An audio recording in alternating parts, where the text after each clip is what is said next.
Mafia boss found her chained in the basement of his enemy and chose war over peace. For her, the rain in Port Haven did not wash the city clean. It only made the grime slicker, turning the cobblestones of the old historic district into treacherous. Shining scales and pressing the smell of diesel and low tide into the wool of expensive suits. This was a city built on contradictions, where luxury condominiums with floor-to-ceiling glass rose like jagged teeth beside crumbling brick tenements that had housed dockworkers for 100 years. It was a place where old money and new crime shook hands in the back rooms of oyster bars, and where Luca Marino had spent the last 15 years carving out a kingdom. Luca sat in the back of his armored sedan, watching the city blur past the rain-streaked window. He adjusted the cuffs of his shirt, the movement precise and mechanical. He was 35 years old, but his eyes carried the weight of a man twice that age. They were the color of slate, hard and unyielding, reflecting a soul that had learned early on that mercy was an expensive luxury. He was not a good man, and he never pretended to be. He ran numbers. He managed protection rackets, and he exerted influence over unions that could shut down the eastern seaboard if he gave the order. But he had rules. In a world of chaos, Luca Marino was the architect of order. No drugs sold near schools, no trafficking of women or children, no unnecessary bodies in the streets. It was a code that kept the feds at arm's length and the locals loyal, or at least indifferent. Victor Dragic did not share that code. The car slowed as it began the ascent toward the bluffs, leaving the dense grid of the city behind for the winding, tree-lined roads of the wealthy estates. Victor's compound sat at the very top, a sprawling, tasteless mansion of white stone that looked like a wedding cake left out in the rain. We are walking into a trap, Luca thought, the instinct humming low in his gut. Beside him, his second in command, a sharp-eyed man named Dante, checked his sidearm one last time before buttoning his jacket. "Keep it holstered unless I say otherwise," Luca said, his voice a low rumble that cut through the sound of the rain drumming on the roof. "We are here to talk. The commission is watching." The commission was the only reason Port Haven wasn't burning. A council of old guard families from New York and Chicago had insisted on this sit-down. They wanted stability. They wanted the revenue from the waterfront development Luca had invested millions in, and they wanted Victor Dragic to stop blowing up warehouses. The car crunched over the gravel driveway and came to a halt. Luca stepped out into the drizzle, ignoring the umbrella a guard offered him. He walked up the wide stone steps, his spine steel straight, radiating a quiet, lethal confidence that made lesser men step out of his path. Inside, the house smelled of beeswax and stale cigars. The meeting took place in the library, a room lined with books Victor had undoubtedly never read. At the head of the mahogany table sat Victor Dragic, a bear of a man with a ruddy face and a smile that showed too many teeth. To his right sat the mediator, an elderly representative from New York named Salvatore, who looked like he wanted to be anywhere else. Luca took his seat, unbuttoning his jacket but leaving it on. Victor leaned back, spreading his large hands. "Luca," Victor said, his voice booming, "you look well. Business is good?" "Business is always good when people honor their agreements," Luca replied, his tone flat. Victor laughed, a sound like gravel in a mixer. "Agreements change. The market changes. That is why we are here, to adapt." The deal Victor put on the table was an insult disguised as a compromise. He wanted 50% of the revenue from the new waterfront luxury complex Luca was building. In exchange, Victor would agree to back off his encroachment on Luca's union territories. It was extortion, wrapped in the polite language of corporate synergy. As Victor droned on about profit margins and shared interests, Luca did not look at the papers. He looked at the room. He watched the way Victor's guards stood by the door, their hands clasped loosely in front of them but their eyes darting nervously. They kept looking toward a hallway that led to the east wing of the house, a service corridor that should have been empty. Victor was smug. Too smug. He was a man who usually blustered when he was losing, but today he acted like he held 4 aces. "We have a guest downstairs," one of the guards whispered to another near the coffee service. Luca's hearing was sharp, honed by years of listening for the click of a safety catch or the intake of breath before a lie. He caught the glance the guard threw toward the locked hallway door. Something was wrong. The air in the room felt tight, charged with a static electricity that prickled the hairs on the back of Luca's neck. Victor was not just negotiating, he was stalling. He was keeping Luca here while something else happened, or he was hiding something he desperately did not want the commission to see. Luca stood up abruptly, cutting Victor off mid-sentence. "I need a moment," Luca said. Victor stopped, his smile faltering. "We are in the middle of a discussion, Luca. I need to make a call to my financial team regarding these figures." Luca lied smoothly. "Unless you want me to reject the offer outright without running the numbers?" Victor hesitated, then waved a hand dismissively. "Go. Use the study down the hall. But be quick. Salvatore has a plane to catch." Luca nodded and stepped out of the library. Dante moved to follow him, but Luca gave him a subtle hand signal to stay. He needed Dante in the room to watch Victor's reaction. An escort, a young guard in a suit 2 sizes too big, fell in step beside Luca. "The study is this way. Mr. Marino," the guard said. Luca ignored him. He walked past the study door, his pace brisk. "Restroom first," Luca said, not making it a question. He turned the corner toward the east wing before the guard could protest. As he moved deeper into the house, away from the polished veneer of the meeting rooms, the atmosphere shifted, the scent of beeswax faded, replaced by something sharper, more chemical. Bleach, strong, stinging bleach, used to cover the smell of sickness or fear. "Hey, you cannot go down there," the guard said, jogging to catch up, his hand reaching for Luca's arm. Luca spun, his movement a blur. He grabbed the guard's wrist, twisting it sharply while driving his other hand into the man's throat, not enough to crush the windpipe, but enough to drop him to his knees, gagging and gasping for air. "Quiet," Luca ordered, his voice a dangerous whisper. He shoved the wheezing guard into a linen closet and locked the door. He was alone in the hallway now. The smell of bleach was coming from a heavy oak door at the end of the corridor, a stairwell. Luca drew the small, suppressed pistol he kept in a holster at the small of his back, a violation of the meeting's rules. But Luca Marino had survived this long because he never followed rules made by men who wanted him dead. He opened the door. The stairs were concrete, descending into darkness. A single bulb hung from a wire at the bottom, casting long, swaying shadows. He could hear sounds now, muffled, rhythmic clinking, metal on metal, and the soft, ragged sound of weeping that was trying desperately to be silent. Luca descended, his Italian leather shoes making no sound on the rough steps. The basement was a cold, cavernous space, filled with old furniture covered in dust sheets and crates of wine, but in the center of the room, near the boiler, the space had been cleared. Luca stopped. His breath caught in his throat, a rare fissure in his composure. A woman was chained to a vertical water pipe. She was sitting on the cold concrete, her knees pulled up to her chest. Her wrists were bound with heavy industrial zip ties, secured to a length of chain that was padlocked to the pipe. She looked small, terribly small against the harsh gray of the basement.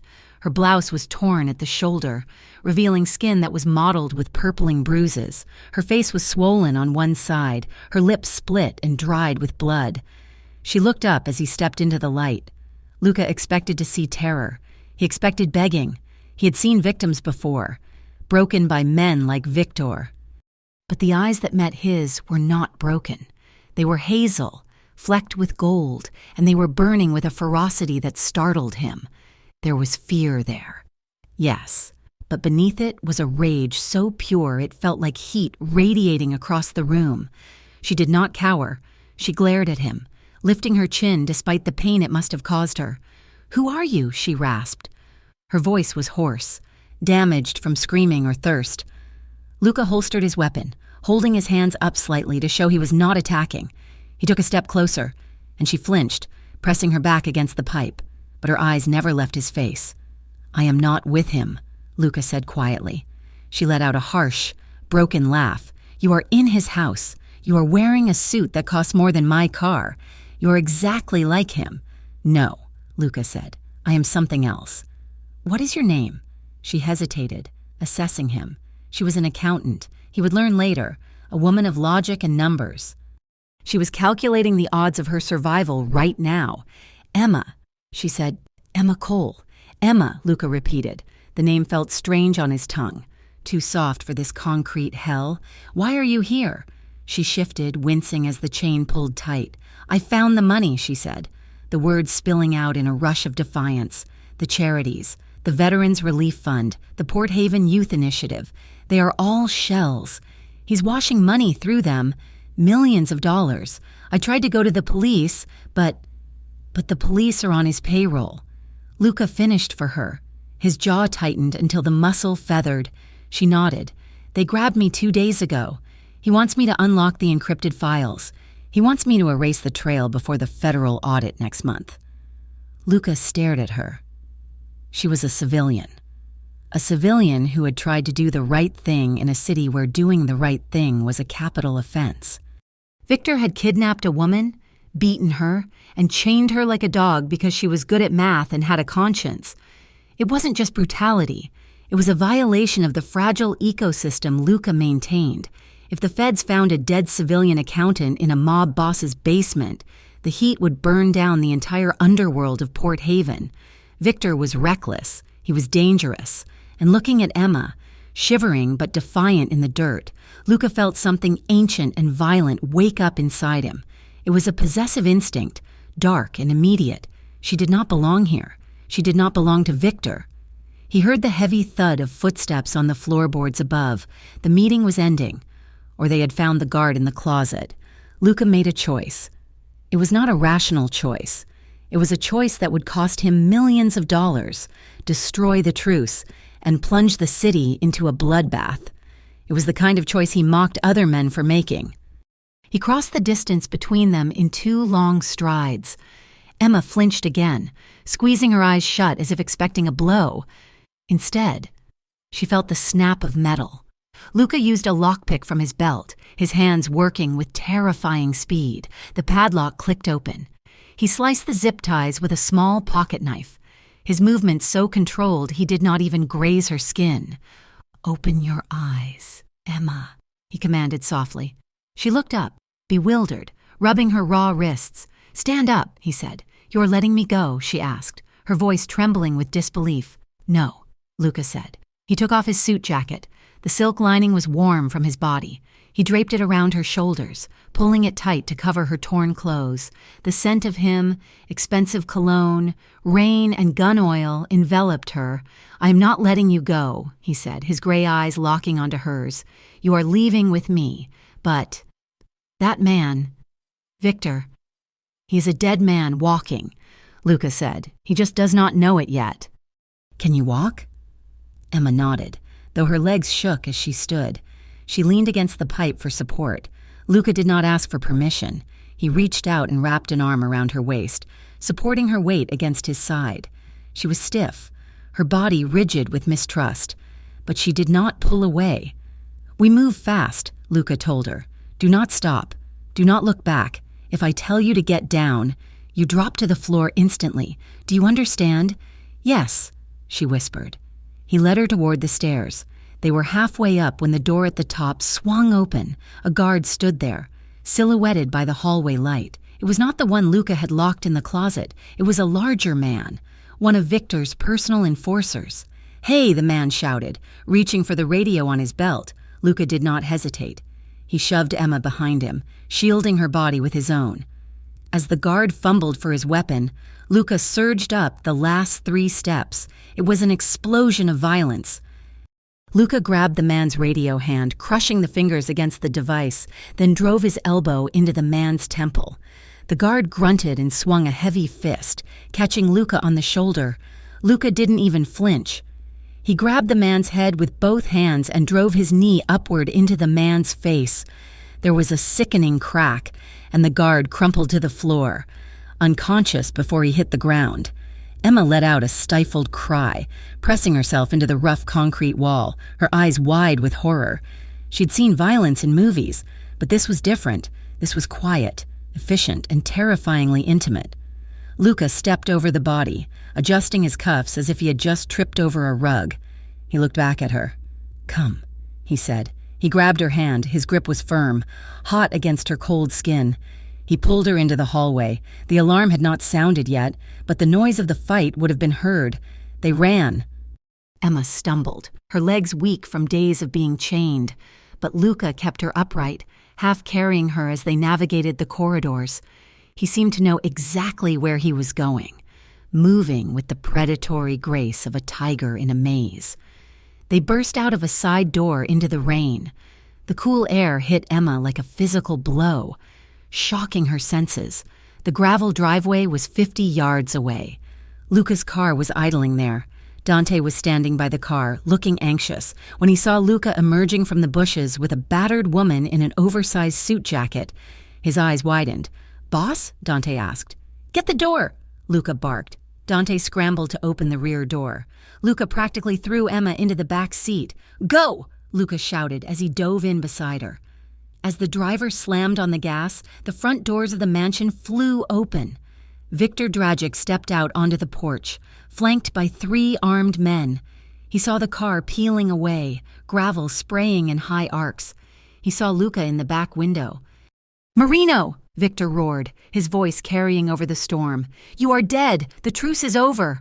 I will burn your whole city to the ground!" Gunfire erupted. Pop, pop, pop. Bullets pinged off the armored chassis of the sedan.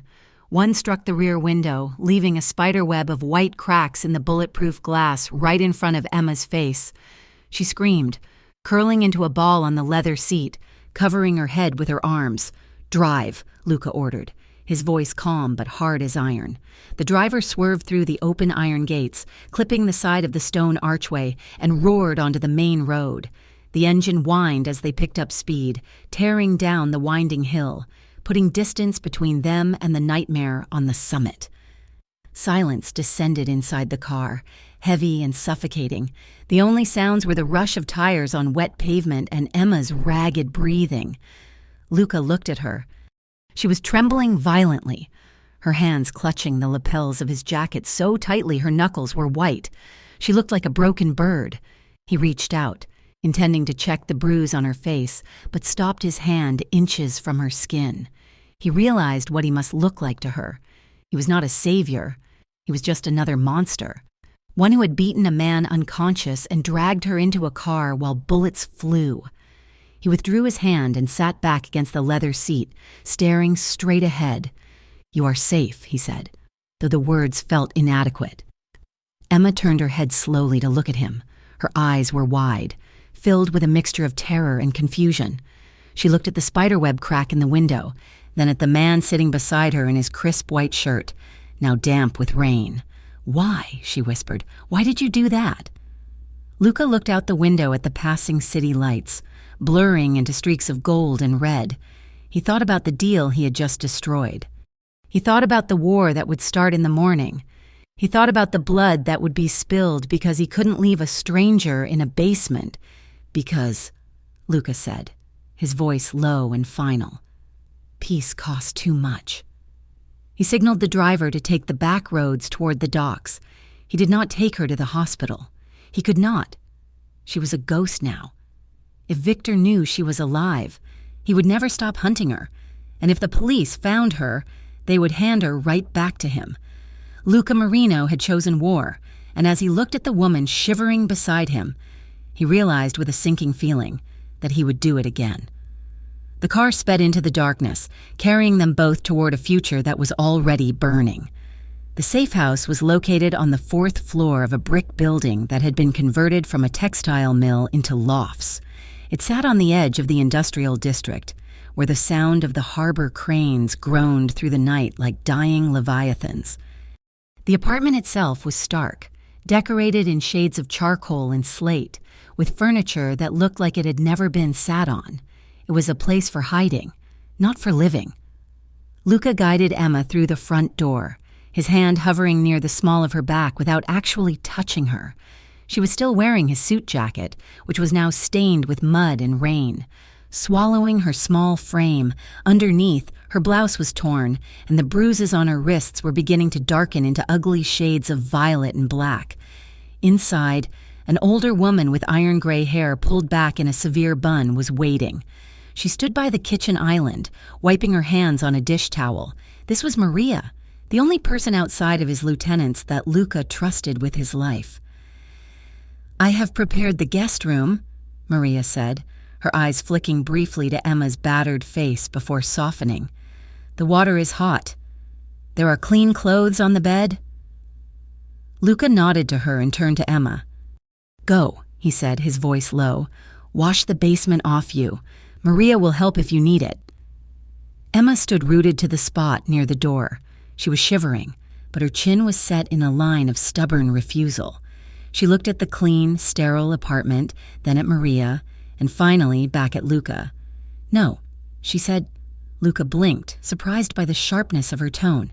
"Excuse me?" "I said no," Emma repeated, her voice gaining a fraction more strength. "I am not taking a shower. I am not changing my clothes, not until you tell me what is going on." She took a step toward him, the oversized jacket slipping off one shoulder. "You dragged me out of there. You shot at people. You have a driver who carries a gun and a housekeeper who doesn't look surprised to see a woman covered in blood. Who are you?" Lucas sighed and rubbed the bridge of his nose. The adrenaline of the escape was fading, replaced by a heavy exhaustion. He walked over to the sidebar and poured 2 glasses of water. Deciding against whiskey, he needed a clear head. He walked back and held a glass out to her. She looked at it suspiciously. "It is water."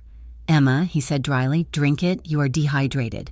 She hesitated, then snatched the glass, drinking it in 3 long gulps. She slammed the glass down on a side table. "Talk," she commanded. Luca gestured to the gray sofa. "Sit." "I will stand. Fine," Luca said. He leaned against the kitchen island, crossing his arms over his chest. "My name is Luca Marino. I am a businessman. I own construction firms, waste management companies, and several restaurants in Port Haven." Emma's eyes narrowed. She was an accountant. She knew how to spot a discrepancy in a ledger, and she knew how to spot a lie in a man's face. "Victor Dragic is a businessman too," she said, the name dripping with venom. "But he is also a monster. You walked into his house like you owned it. You have men with guns. You are not just a businessman. Are you with the FBI?" Luca almost laughed. The irony was bitter. "No, I am not with the FBI." "Then who?" she demanded. "Who are you to Victor?" "I am his competition," Luca said, deciding that the truth was the only currency that would work with her. Emma froze. The color drained from her face, leaving her pale and ghostly. She took a step back, her hand groping for the wall behind her. "You are one of them," she whispered. "You are the Mafia." "I am the reason you are not currently dead in a basement," Luca corrected her, his tone hardening. She looked at him with a new kind of horror. In the car. She had been in shock. Now, the reality was setting in. She had not been rescued by a knight. She had been stolen by a rival dragon. "You did not save me," she accused, her voice shaking. "You just stole me. You want the information I have. You want to use me against him. That is why you are here. I am just leverage." The accusation stung, more than it should have. Luca pushed off the island and walked toward her. She flinched, but he stopped a respectful distance away. "Listen to me," he said, his voice dropping to a gravelly rumble. "If I wanted to use you, I would have left you there and leveraged your life for a better deal on the waterfront project. That would have been the smart move. That would have been the business move." He took a breath, forcing himself to admit the reckless truth. "Pulling you out of there cost me a truce that took 5 years to build. By morning, Victor will have soldiers on every street corner looking for my head. I did not do that for leverage. Emma, I did it because no one deserves what he was doing to you." Emma stared at him, searching his face for the deception she expected. She saw the hard lines of his jaw, the exhaustion in his eyes, and the faint splatter of blood on his white collar, blood that wasn't his. "So what happens now?" she asked, her voice small. Luca looked at her. He saw the intelligence behind the fear. She was tough. tougher than she looked. "You have a choice," he said. "I can give you a new name, new papers, cash. I can put you on a plane to Oregon or Europe. You can disappear. You can forget Port Haven, forget Victor, and forget me. And the other choice?" she asked. Luca's expression darkened. "Or you stay. You said you found his money. You said you know where he hides his assets. If you stay, you help me find the weak points in his armor. We use what you know to strip him of his power. Piece by piece, we destroy him." Emma looked down at her bruised wrists. She thought about the cold basement, the smell of bleach, and the way Victor had laughed when she threatened to report him. She thought about the fake charities, the money stolen from veterans and children. "If I run," she said softly, "will he stop?" "No," Luca admitted. "He will hunt you, and he will continue to do what he does to this city." Emma looked up. The fire was back in her hazel eyes, dim but present. "I need a shower," she said, "and then I want to see the files." Luca felt a strange sensation in his chest, a mixture of relief and admiration. He nodded once. "Maria will help you." That night, the apartment was silent. Luca sat in a leather armchair in the living room, a gun resting on the side table next to a cold cup of coffee. He could not sleep. Every shadow looked like an assassin. Every creak of the building settling sounded like a breach. From the guest room down the hall, a sound shattered the quiet. It was a sharp, terrified gasp, followed by the sound of thrashing. Luca was out of the chair and down the hall in 3 seconds. He pushed open the guest room door. Emma was tangled in the sheets, her body arching off the mattress. She was asleep, but she was fighting an invisible enemy. Her hands clawed at the air, striking out at phantoms. "No," she whimpered, the sound tearing at Luca's gut. "No, please, the chains." "Get them off." Luca moved to the side of the bed. He knew better than to grab a person in the throes of a night terror. He had seen enough soldiers and street kids wake up swinging knives to know the danger. "Emma," he said, keeping his voice low and steady. "Emma, wake up." She didn't hear him. She was back in the dark, smelling the bleach. She kicked out, the sheets twisting around her legs like the chains she feared. Luca sat on the edge of the bed. He reached out and very gently took her wrist, the one she was flailing with. He didn't restrain her. He just provided a point of contact, an anchor. "Emma," he said again, putting a bit more command into his tone. "You are safe. You are in Port Haven. You are with Luca. Open your eyes." Emma gasped, her eyes flying open. They were wide and unseeing for a terrifying second, blind with panic. She jerked her hand back, scrambling up against the headboard, her chest heaving. "Where is he?" she choked out, scanning the dark corners of the room. "He's not here," Luca said. He turned on the small bedside lamp, bathing the room in a soft, amber glow. "Look at me." Emma focused on him. She saw the gray eyes, the sharp cheekbones, the rolled-up sleeves of his dress shirt. She saw the man who had carried her out of the fire. "Luca," she breathed, her voice cracking. "I am here," he said. She looked down at her hands. They were shaking so badly she couldn't clasp them together. "I thought I was back there," she whispered. "I could feel the cold pipe." "You are not back there," Luca said. He reached out slowly, telegraphing the movement so she wouldn't flinch. He brushed a stray lock of damp hair away from her forehead. His hand trembled slightly, a microscopic tremor that Emma caught. He was scared too. She realized the big, terrifying mafia boss was shaken. His fingers grazed her skin, warm and rough. He didn't pull away immediately. He let his hand rest there for a moment, his thumb tracing the line of her cheekbone. It was a grounding touch, solid and real. "You are not chained anymore." "Emma," he said softly. Emma leaned into his touch, just a fraction of an inch. It was an instinctive movement, a seeking of warmth in a cold world. She looked up at him, and for the first time, she didn't see a criminal. She saw a man who had stayed awake to watch over her. She saw a softness in his eyes that contradicted the violence of his reputation. Luca felt the shift, too. He felt the heat of her skin against his palm, and it terrified him more than Victor's guns ever could. She was not a file to be managed or a problem to be solved. She was a woman who looked at him with a vulnerability that could ruin him. He pulled his hand back slowly, giving her space. "Try to sleep," he said, his voice gruff as he stood up. "I will be right outside the door." He left the room before he could do something stupid, like promise her a happy ending. The war started at breakfast. Luca was in the kitchen watching the news on a tablet. When his phone buzzed, it was Dante. "Turn on Channel 4, Dante said. Luca switched the feed. The screen showed the wreckage of a restaurant in the downtown district, the Gilded Fork. It was one of Luca's legitimate businesses, a place where judges and city councilmen ate lunch. The front window was shattered. Police tape fluttered in the wind. A reporter was standing in front of the glass, talking about a drive-by shooting that had occurred 20 minutes ago. 2 waitresses injured. The reporter was saying, "And 1 man dead at the scene." Luca stared at the screen. The dead man was listed as an associate, Carlo, a young kid who ran the valet service. He was 22. Emma walked into the kitchen wearing a pair of sweatpants and a t-shirt Maria had bought for her. She looked at the screen, then at Luca's face. "Is that yours?" she asked. Luca turned off the tablet. His face was a mask of stone. "Pack your things," he said. "What?" Emma asked. "We just got here."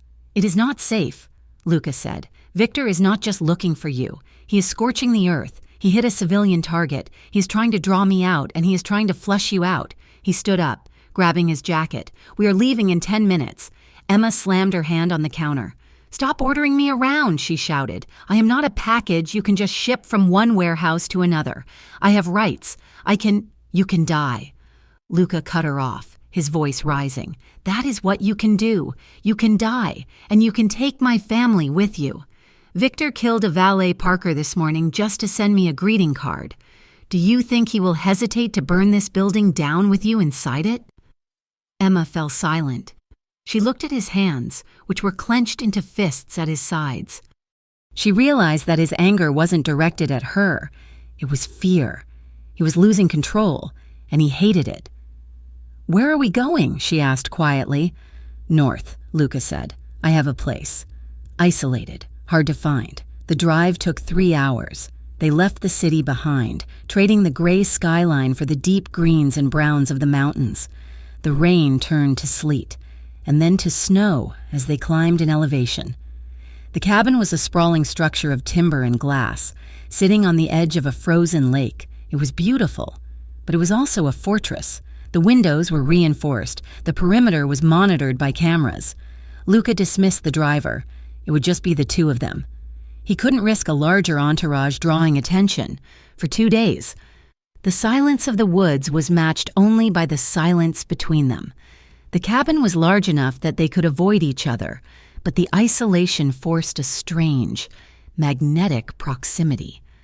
Emma set up a workspace on the dining table. She had her laptop, a secure one Luca had provided, and a stack of stolen hard drives. She buried herself in numbers, building the map of Victor's empire she had promised. Luca spent his time on the phone, pacing the deck, barking orders to Dante and his captains. He was managing a war from a distance, and the strain was visible in the tight lines of his shoulders. The tension broke on the 3rd evening. Emma was in the kitchen trying to reach a high shelf to get a coffee mug. Her ribs were still sore from the basement, and she winced as she stretched. Luca appeared behind her. Without a word, he reached up, grabbed the mug, and set it on the counter in front of her. "I could have gotten it," Emma snapped, the frustration of being helpless boiling over. "I was helping," Luca said, pouring himself a coffee. "I don't need your help for everything," she said, turning to face him.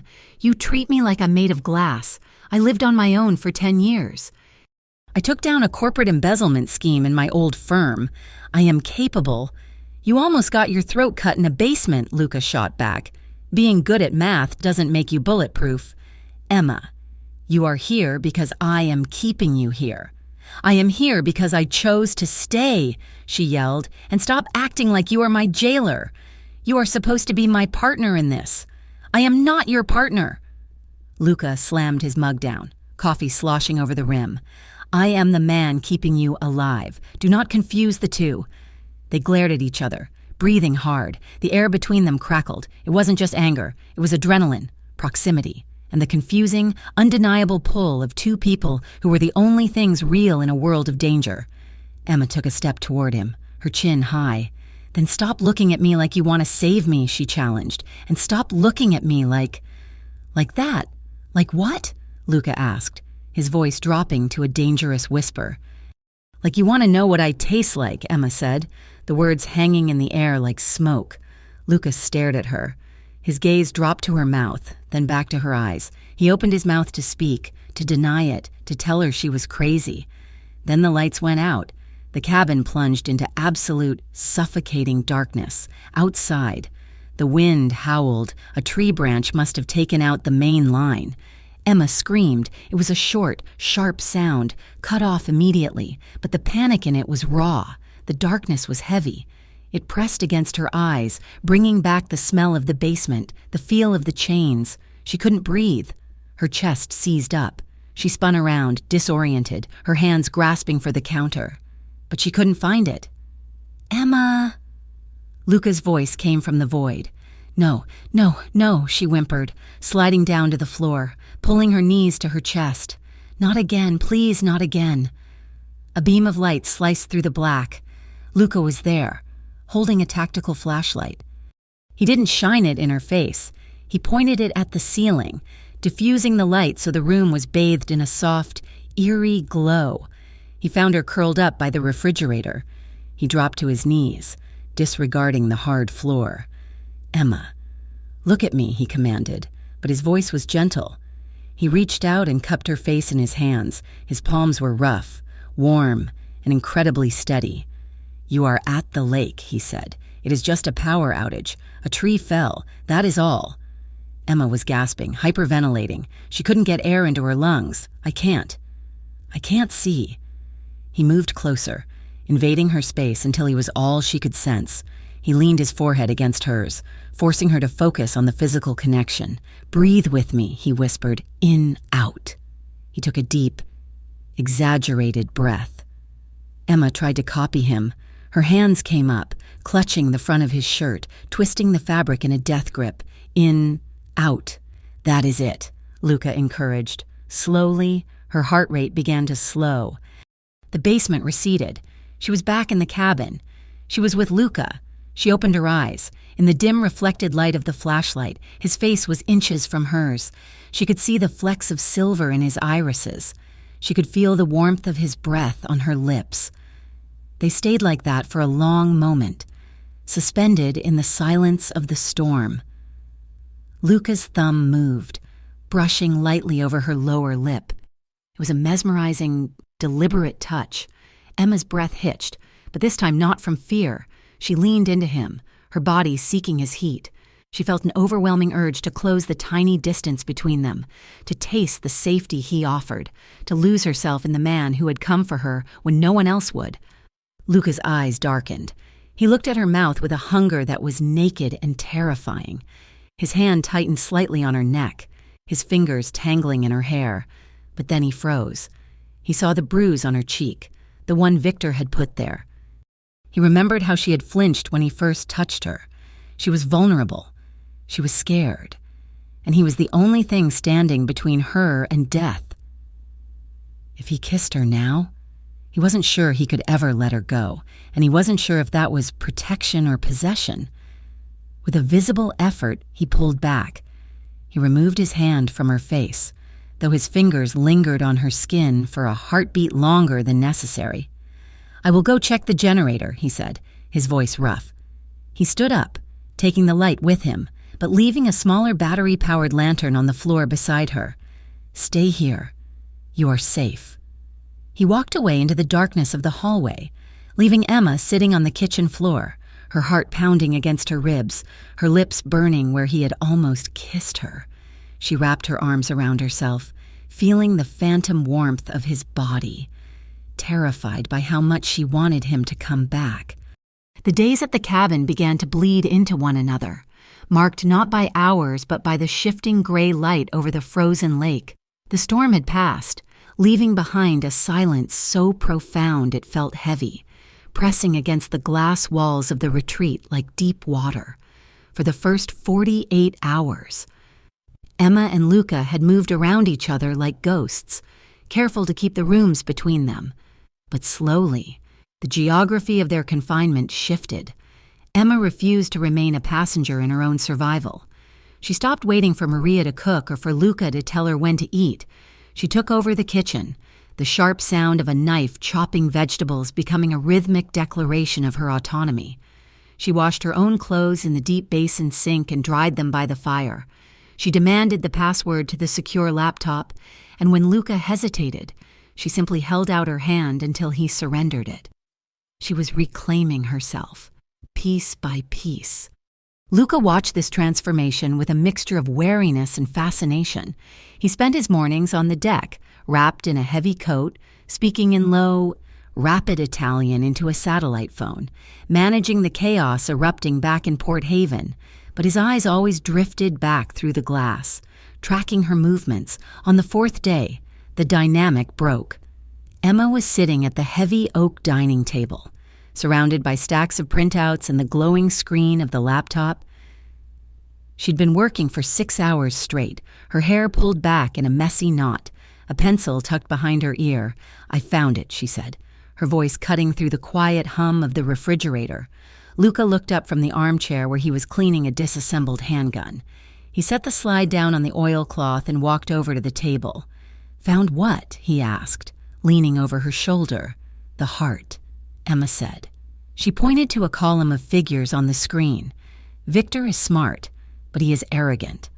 He thinks if he moves the money through enough shell companies, the trail disappears, but money always leaves a wake." She tapped the screen. "Here, the chaotic charity fund for the docks, and here, the restoration project for the old cathedral. They all funnel into a single offshore entity in the Caymans called Janus Holdings. It is not just a savings account, Luca. It is his operating capital. It is how he pays his soldiers, his bribes, his suppliers." Luca studied the screen.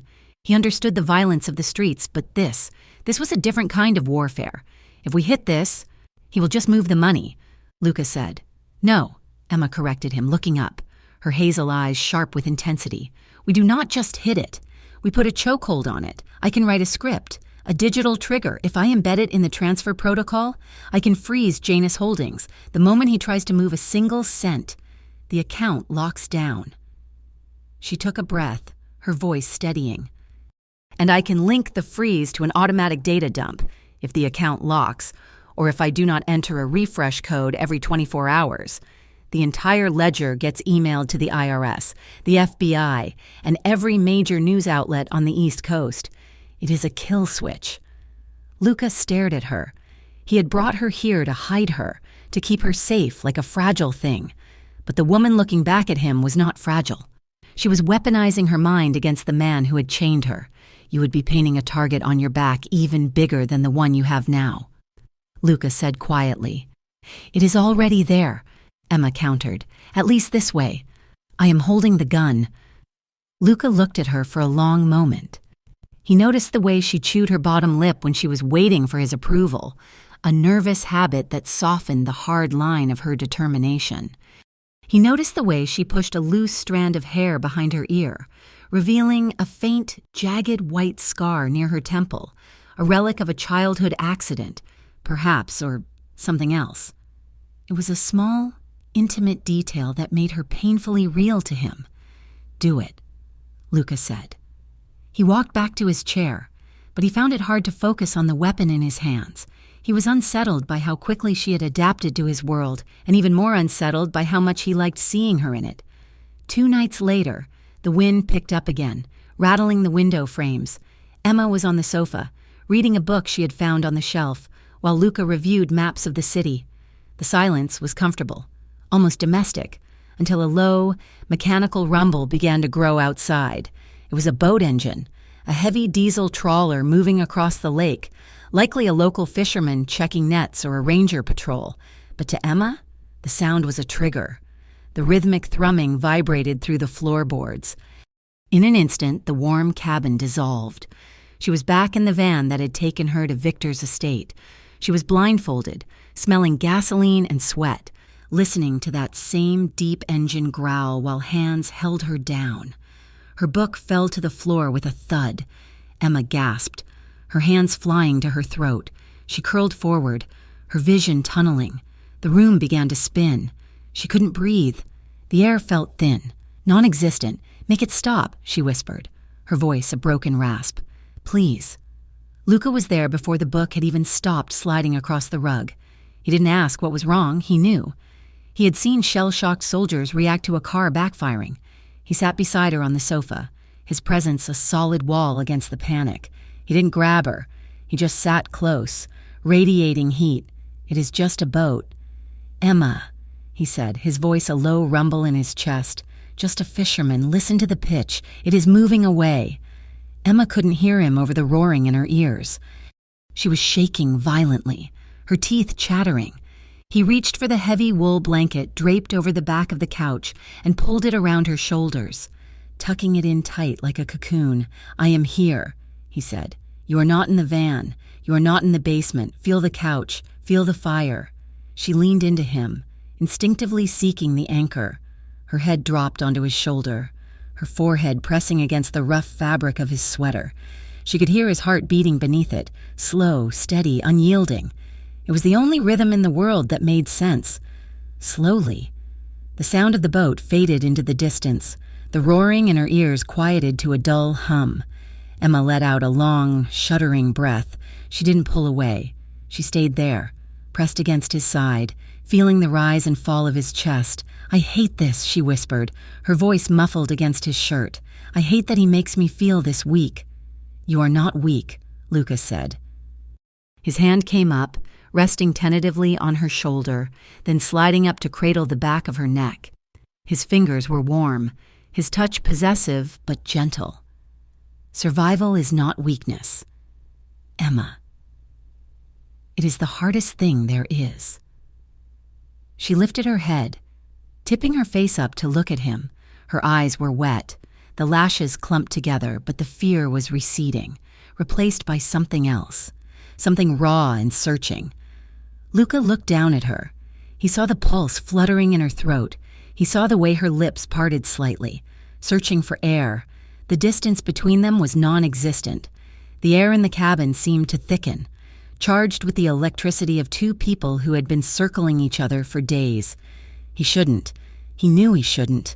He was a man of discipline, a man who kept his life in neat, separate boxes. But looking at her, with the firelight dancing in her eyes, he didn't care about the boxes. "Emma," he breathed, a warning and an invitation in one. She didn't retreat. She shifted, turning her body fully toward him. Her hand moved up, her fingers sliding over the firm line of his chest, feeling the muscle tense beneath the cotton. She reached up and touched his jaw, her fingertips grazing the rough stubble. "Luca." The name was a whisper, a plea. He lowered his head. The kiss did not begin with an explosion. It began with a surrender. His lips brushed hers, soft and testing, giving her a final chance to pull away. When she didn't, when she pressed closer, her fingers curling into his shirt, the restraint he had been holding onto snapped. He groaned low in his throat, his hand tightening on the back of her neck, tilting her head back to deepen the angle. His mouth covered hers, hot and demanding. It was a kiss that tasted of desperation and relief, a collision of fear and desire. Emma made a soft sound, opening to him, her hands sliding up to grip his shoulders. She felt consumed. The world narrowed down to the taste of him, coffee and smoke, and the crushing weight of his arms pulling her in. For a minute, there was no war. There was no victor. There was only the heat of the fire and the man who held her, like she was the only thing that mattered. Then, reality crashed back in. Luca felt her surrender completely against him, and the protective instinct that had driven him this far warred with a darker, selfish desire to take everything she was offering. He realized where this was going. He realized that if he took her to bed now, in this cabin, while she was hunted and vulnerable, he would be crossing a line he could never uncross. He pulled back, breaking the kiss with a ragged gasp. He rested his forehead against hers, his eyes closed, his breathing harsh and uneven. His hands were still on her, gripping her arms as if to keep her from falling. "Stop," he whispered, his voice rough. Emma blinked, dazed, her lips swollen and red. "Luca, we stop," he said, opening his eyes. The gray irises were dark, dilated with desire, but the steel was back. "Why?" she asked, her voice trembling. "Because," Luca said, pulling his hands away and sitting back, putting inches of cold air between them, "if we do this, if we go further, I will not be able to pretend this is temporary. I will not be able to let you walk away when this is over, and you need to be able to walk away." Emma stared at him, her chest heaving. She saw the conflict in his face, the rigid set of his jaw. He was protecting her, even from himself. She pulled the blanket tighter around her, feeling suddenly cold. "Good night, Luca," she said softly. She stood up on shaky legs and retreated to her room, closing the door on the unspoken promise that hung in the air. The next morning, the sun was bright and unforgiving on the snow. Emma woke with a heavy feeling in her chest, a mix of embarrassment and lingering desire. She dressed quickly and went to the main room to work, hoping to bury her feelings in the data. Luca was already there, drinking coffee, looking like he hadn't slept. There was a file open on the table, a physical folder he had brought with him, not one of the digital ones. It was labeled Past Associates. Emma sat down, trying to act normal. She pulled her laptop toward her, but her eyes snagged on a name visible on the top sheet of Luca's file, Michael Henderson. She froze. The name hit her like a physical blow. Michael Henderson was a small business owner, a bakery on 4th Street. He had been a client at the legal aid nonprofit where Emma volunteered 3 years ago. He had come to them in tears, bankrupt, terrified of the people he owed money to. 2 weeks later, he had hanged himself in the back of his shop. Emma reached out, her hand shaking, and turned the file around. "Hey," Luca said, reaching for it, "that is private." Emma slammed her hand down on the paper. "I know this man," she said, her voice icy. Luca went still.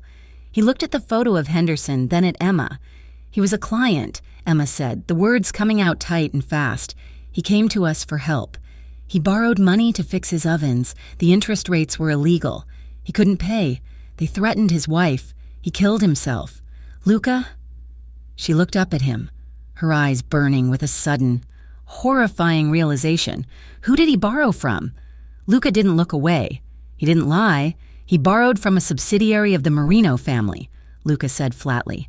"It was a loan shark operation run by one of my captains." Emma recoiled as if he had slapped her. She shoved her chair back, standing up so abruptly it nearly tipped over. "You," she accused, pointing a trembling finger at him. "It was you." "I did not manage that collection," Luca said, his voice calm but tight. "But it was my money. Yes." Emma felt sick. The memory of the kiss from the night before turned to ash in her mouth. "I tried to save him," she said, her voice rising to a shout. "I sat with him for hours. I told him there were laws. I told him we could protect him. And you, your people, you drove him to it." "Emma, no, do not say my name," Emma yelled. "You act like you are different. You act like you have a code. No drugs to kids. No trafficking. But you destroy people just the same. You're just a better-dressed version of Victor." The silence that followed was deafening. Luca stood up slowly. He didn't look angry. He looked tired. He looked like a man who had been carrying a heavy stone for a very long time. He walked around the table until he was standing in front of her. She refused to back down, though tears of anger were stinging her eyes. "You are right," Luca said. Emma blinked, the wind taken out of her sails by his admission. "I am not a good man." "Emma," he continued, his voice low and brutally honest, "I have never claimed to be. I deal in violence. I deal in leverage. People get hurt. People die. That is the world I live in. That is the world you are sitting in right now." He took a step closer, forcing her to look at him. "I have blood on my hands. I will never be able to wash it off. But you need to understand one thing." He paused, his gaze intensifying. pulling you out of that basement. Stopping Victor. That was the first thing I have done in 10 years that did not feel like business. It was the first thing that felt like I was doing it for a reason other than power or money. He reached out, his hand hovering near her arm, but he didn't touch her. I am a monster, Emma. But I am the monster who is standing between you and the wolves, and I will burn down the whole world to keep you safe, even if you hate me for it. Emma stared at him, the tears finally spilling over. She wanted to hate him. She wanted to scream at him. But the tragedy was that she believed him. She hated what he was, but she couldn't hate who he was to her. She turned away, walking to the window, wrapping her arms around herself. "Just let me work," she whispered brokenly. Luca watched her back for a moment, his jaw clenched, then turned and walked out onto the deck. While the tension in the cabin simmered, the foundation of Luca's empire was cracking back in Port Haven. In the back room of a dim pool hall in the city, Marco Marino, Luca's cousin and a man who had always felt overshadowed by Luca's brilliance, sat across from a man in a dark coat. "He's losing it," Marco said, swirling the ice in his whiskey. "He disappears for days. He shuts down the waterfront deal. And for what? A girl?" The man in the coat, one of Victor's lieutenants, smiled thinly. "Victor is very interested in this girl, Marco. He believes she has something that belongs to him. She is ruining the family." Marco spat. "Luca is soft. He's thinking with his heart, not his head. We need stability." "If you help us," the lieutenant said, sliding a thick envelope across the table, "Victor will ensure that stability returns. And he will remember who his friends were." Marco looked at the envelope. He looked at the door. He thought about Luca, hiding in the woods while the business suffered. "He's at the cabin," Marco said, his voice dropping. "But I don't know exactly which one. However, I know where he keeps the cash reserves for the payroll." That afternoon, the phone on the deck of the cabin rang. Luca picked it up. "Yeah, it was Dante." His voice was tight, breathless. "Boss, we got hit." "Where?" Luca asked, his grip tightening on the phone until the plastic creaked. "The Count House on 5th. They came in heavy. Automatic weapons. They didn't just rob it. Luca, they burned it. 3 guys are in the ICU." Luca looked through the glass door at Emma, who was typing furiously at the table, her shoulders hunched. "Did they leave a message?" Luca asked. "Yeah," Dante said. "They painted it on the sidewalk. Bring her back." Luca closed his eyes. Victor knew, and worse. Victor had inside information. The location of that Count House was known only to the inner circle. The war had shifted. It wasn't just about territory anymore. It was a siege, and someone inside the castle had just opened the gate. Luca hung up the phone. He watched Emma for a moment longer, the woman who saw him as a murderer, the woman he had almost kissed, the woman he had chosen war for. He opened the door and stepped back into the warmth of the cabin. "Emma," he said, his voice void of emotion, "we have a problem." The Neon Lounge was a relic of a bygone era, a windowless box of velvet and brass tucked into the basement of a building that had been condemned 3 years ago. The air was stale, smelling of old cigarettes and lemon polish, preserved like a tomb. It was the only place in Port Haven where Luca felt reasonably certain the walls didn't have ears. He stood at the head of a circular booth, the leather cracked and peeling. Around him sat the remnants of his empire. There was Dante, his second in command, nursing a glass of water and looking at the door every 30 seconds. There was Matteo, a broad-shouldered lieutenant with a loyalty that bordered on religious, and 2 other captains who looked more tired than frightened. "We are done waiting," Luca said. His voice was not loud, but it carried a weight that made the ice in the glasses settle. "For 5 days, we have played defense. We have moved from safe house to safe house while Victor burns our assets. That ends tonight." He threw a heavy manila envelope onto the table. It slid across the sticky surface and stopped in front of Dante. "What is this?" Dante asked. "The end of the Dragic family," Luca replied. He leaned forward, his hands resting on the table. "We are not just going to hit his soldiers. We are going to hit his wallet. The woman, Emma, has mapped the entire network. We know where the supply ships dock. We know which warehouses hold the high-value electronics and which ones are just fronts. And most importantly, we know about the Cayman accounts. Mateo looked up, surprised. The Cayman accounts? That is a myth. Boss, Victor keeps his money in cash and property. It is not a myth, Luca corrected him. It is real. And we have the keys. Tonight, we launch a coordinated strike. We burn the warehouse on 4th Street to draw his muscle. While they are fighting the fire, we intercept the shipment coming into Dock 9. And while Victor is screaming at his captains, we leak the financial records to the press. And Victor, Mateo asked. Luca's eyes were cold, reflecting the dim red light of the bar. Victor will be left with no money to pay his men, no product to sell, and the FBI knocking on his front door. When he is cornered, when he is desperate, he will make a mistake. And when he does, I will be there to finish it. Later that night, the atmosphere in the mountain cabin was heavy with a different kind of tension.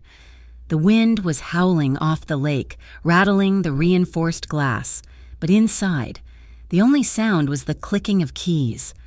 Emma was sitting on the floor in front of the fireplace, the laptop balanced on her knees. The firelight cast long, dancing shadows across her face, highlighting the determined set of her jaw. Luca watched her from the kitchen island. He had watched her transform over the last week. The terrified accountant, who had trembled in the car, was gone. In her place was a woman who was strategizing a war. It terrified him, and it captivated him. He walked over and sat on the floor opposite her, extending a mug of tea. "You should sleep," he said. "The plan is set." Emma took the mug, her fingers brushing against his. The contact was brief, but it sent a jolt through him that had nothing to do with the caffeine. She didn't pull away immediately. She looked at him over the rim of the mug, her hazel eyes searching. "Luca," she said softly, "if this works, if we take Victor down, what happens then?" Luca frowned. He had focused so entirely on the how that he hadn't let himself think about the after. "Then we are safe," he said. "Then the city goes back to business." "Business," Emma repeated. She set the mug down and leaned forward. "You mean you go back to running the rackets? You go back to being the man who owns the judges and the unions? It is who I am." "Emma, is it?" she challenged. She reached out and took the pen from his hand, the one he had been unconsciously spinning. She set it on the floor between them. "I have watched you this week, Luca. You are not like them. You are smart. You are protective. You built a legitimate construction empire inside a criminal one. You care about the people who work for you." She paused, her voice dropping to a whisper. "Imagine a version of yourself that does not have to look over his shoulder every time a car backfires. Imagine a life where you do not have to own a gun. Can you see it?" Luca looked into the fire. He tried to imagine it. He tried to picture a morning where he woke up and didn't have to check the security feeds. He tried to picture a life where his hands were clean. It was a terrifying blank space. Violence was the language he had spoken since he was 15 years old. Without it, he felt naked. "I do not know that man," Luca admitted, his voice rough. "I do not know if he exists." "He does," Emma insisted. "I see him. I see him when you look at me." The air between them grew thick, charged with the unsaid. They were two people from different worlds, bound together by a desperate survival pact, and in the quiet of the cabin, the lines were blurring. Luca looked at her, really looked at her.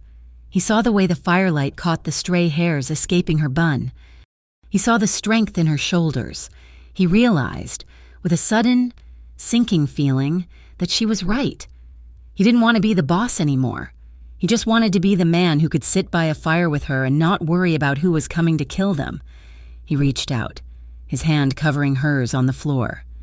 "If we survive this," he said slowly, "maybe you can introduce me to him." Emma smiled, a small, sad thing that broke his heart. "I would like that," she said. The moment shattered with the buzz of a phone. It wasn't a call, it was a message.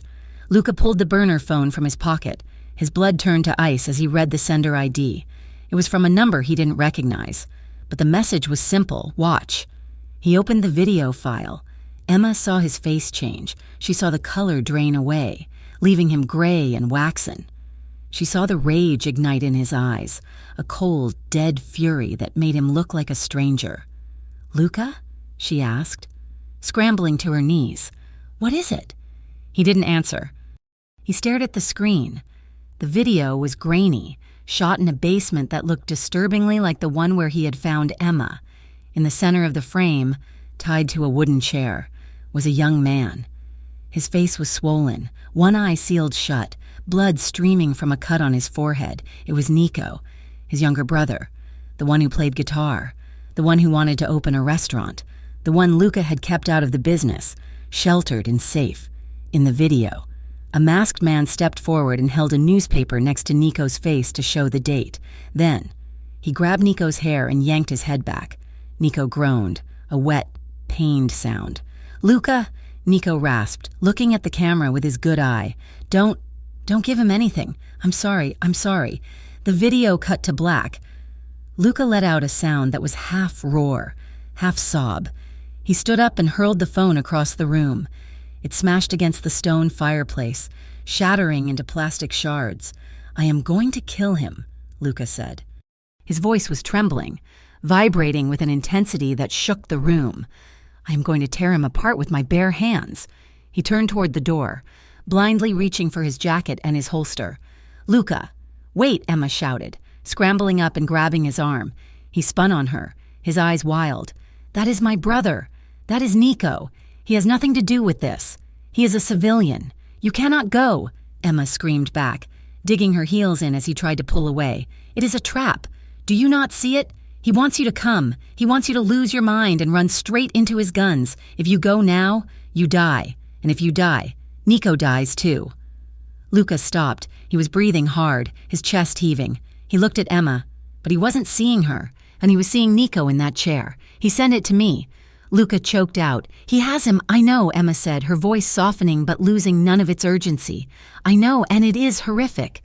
But think, Luca, use that brain that scares everyone so much. Why did he send a video? Why didn't he just kill him?" "Because he wants leverage," Luca said, the logic slowly piercing through the red haze of his rage. "Exactly," Emma said. "He wants to trade. He wants you to stop the attack. He wants me." Luca looked down at her. Her hands were still gripping his arm, holding him back from the precipice. "I will not trade you," he said instantly. "Then we have to stick to the plan," Emma said. "We have to hit him so hard tonight that he has no choice but to negotiate. We have to take away his power so that holding Nico becomes a liability, not an asset." Luca closed his eyes. He took a deep, shuddering breath.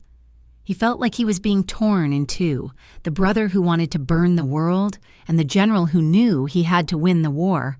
He opened his eyes. The rage was still there, but it was cold now. "Controlled, we stick to the plan," he said. The hours before dawn were the hardest. The wait was excruciating. Luca sat on the floor, his back against the sofa, staring at the shattered remains of the phone. Emma sat beside him. She didn't try to offer platitudes. She didn't tell him it would be okay. She just sat there, a silent witness to his agony. After a long time, she shifted. She turned and cupped his face in her hands, forcing him to look at her. "You are allowed to be scared," she whispered. "I am not scared for me," Luca said, his voice breaking. "I am scared that everything I have done to keep him out of this life. It failed. I failed him." "You didn't fail him," Emma said fiercely. "This is on Victor. This is on the evil men do. Not you." She leaned in, pressing her forehead against his. He closed his eyes, his fingers coming up to tangle with hers, gripping them tight. "I am terrified. Emma," he confessed, the words barely audible. "Losing him. It feels like losing a limb, but losing you." He opened his eyes, and the raw vulnerability in them took her breath away. "Losing you would destroy what is left of me." The kiss that followed was not gentle. It was not an exploration. It was a collision. Emma twisted her hands into his shirt, pulling him to her. Luca's arm wrapped around her waist, hard and unyielding, pulling her body flush against his. He kissed her like he was trying to breathe her in. like he could absorb her strength and shield her from the violence of his world with his own body. It was fierce and urgent, driven by the shadow of death that hung over them. It was a kiss that tasted of salt and fear and a desperate, clawing hope. They broke apart, breathless, chests heaving. Luca kept his forehead resting against hers. "When this is over," he whispered, his voice rough with emotion. "When we get Nico back, I promise you, no more gunpowder, no more looking over your shoulder. I will give you a life that is boring. I will give you peace. I will hold you to that," Emma whispered back. The sun rose on a day of violence. Luca left the cabin an hour before dawn, leaving Emma with a satellite phone and a heavy pistol she hoped she would never have to use. He met Dante and the crew at a salvage yard on the outskirts of the city. The plan unfolded with brutal precision. At 10 in the morning, a fire erupted at Victor's primary electronics warehouse. The black smoke choked the skyline, drawing fire crews and news helicopters. At 11, Luca's men ambushed a convoy of trucks leaving the docks. They shot out the tires, dragged the drivers from the cabs, and torched the cargo. Millions of dollars in illegal narcotics turning to ash on the highway. At noon, Emma's program executed. A massive data dump hit the inboxes of the Port Haven Tribune and the local FBI field office. It detailed 3 years of tax evasion, bribery, and money laundering linked directly to Victor Dragic. The city was in chaos. Sirens wailed from every direction. Luca sat in the back of an SUV, his face grim. They were hurting him. They were bleeding him dry. "We are moving to the rendezvous," Marco said from the driver's seat. He was sweating, his eyes darting to the rearview mirror. Marco was Luca's cousin. He'd been quiet all morning. Too quiet. Luca looked at the back of Marco's head. He saw the sweat on his neck. He saw the way Marco's hands were gripping the wheel so tight the knuckles were white. "Where are we going, Marco?" Luca asked quietly. "To the safe spot," Marco said, his voice high and tight. "The old mill." Like you said, the plan was not the old mill. The plan was the rail yard. Luca felt the cold prickle of instinct. "Stop the car," Luca said. "What?" Marco asked, keeping his foot on the gas. "We're almost there." "I said, stop the car," Luca roared. Reaching forward, Marco slammed on the brakes, but not because Luca ordered it. He slammed on the brakes because they had turned a corner into a dead-end alleyway, and a black van was blocking the exit. "It is a trap!" Dante shouted, drawing his weapon. Marco scrambled for the door handle. "I'm sorry." "Luca," Marco screamed, tumbling out of the car. "He has my gambling debts. He said he would wipe them clean. Traitor," Matteo yelled, raising his gun to shoot Marco. But the back doors of the van flew open. Automatic gunfire shredded the air. "Get down," Luca shouted. The windows of the SUV exploded inward. Glass and leather filled the air. Luca felt a hand shove him down toward the floorboard. A heavy body covered his. Matteo. The noise was deafening. Bullets hammered the side of the car, punching through the metal. Matteo jerked once, twice, 3 times against Luca's back. Then, silence. "Drive!" Dante shouted from the front seat. He had climbed over the console and was shoving Marco's empty seat aside to get to the pedals. Dante threw the SUV into reverse, the tires screaming as he backed out of the alley, scraping sparks along the brick walls. He spun the car around, ignoring the return fire, and sped away. Luca pushed himself up. "Matteo?" Matteo was slumped against the door. His eyes were open, staring at nothing. His chest was a ruin of red. "No," Luca whispered. He checked for a pulse, but he knew there wasn't one. Matteo, who had taught him how to throw a punch, who had driven him to his first communion, was gone. "Marco," Luca said, the name tasting like bile. "Marco did this. Marco got away," Dante said, his voice shaking with rage. "I saw him run toward the van. He's with them now." Luca looked at his dead friend. Then he looked at Dante. "Marco knows about the cabin," Luca said. Dante's eyes went wide. "He knows everything," Luca realized. "He knows I've been hiding out north. He knows about Emma." "Turn around," Luca ordered. "Boss, the police are everywhere." "Turn the car around," Luca screamed. "Get us back to the cabin, now." The drive back was a blur of speed and terror. Luca spent the entire time trying to call the satellite phone he had left with Emma. It rang and rang. No answer. "Please." Luca prayed to a god he hadn't spoken to in years. Please let her be smart. Please let her be hidden. They tore up the dirt road leading to the lake house, the SUV bottoming out on the ruts.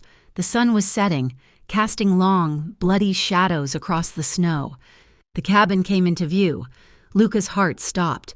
The front door was hanging off its hinges. The large picture window that overlooked the lake, the one where they had stood and watched the snow, was shattered. Shards of glass littered the deck, glittering like diamonds. Luca was out of the car before it stopped moving. "Emma!" he screamed. He ran up the steps, his gun drawn, though his hands were shaking uncontrollably. He burst into the living room. The place had been tossed, tables overturned. The sofa where they had almost kissed was slashed open.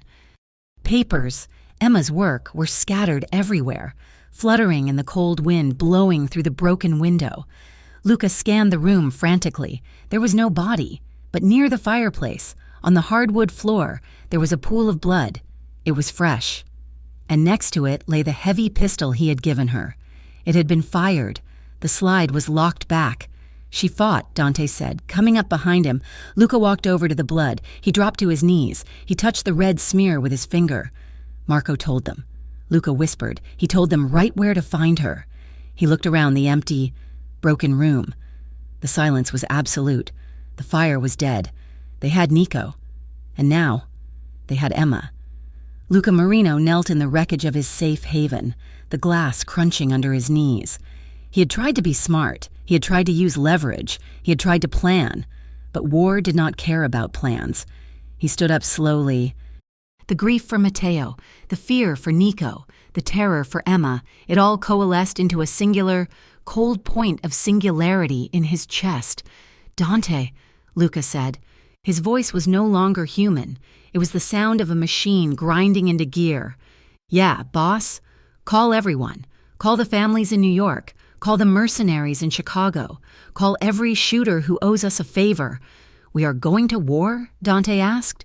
"No," Luca said, walking toward the door, stepping over the blood. "We are going to an execution."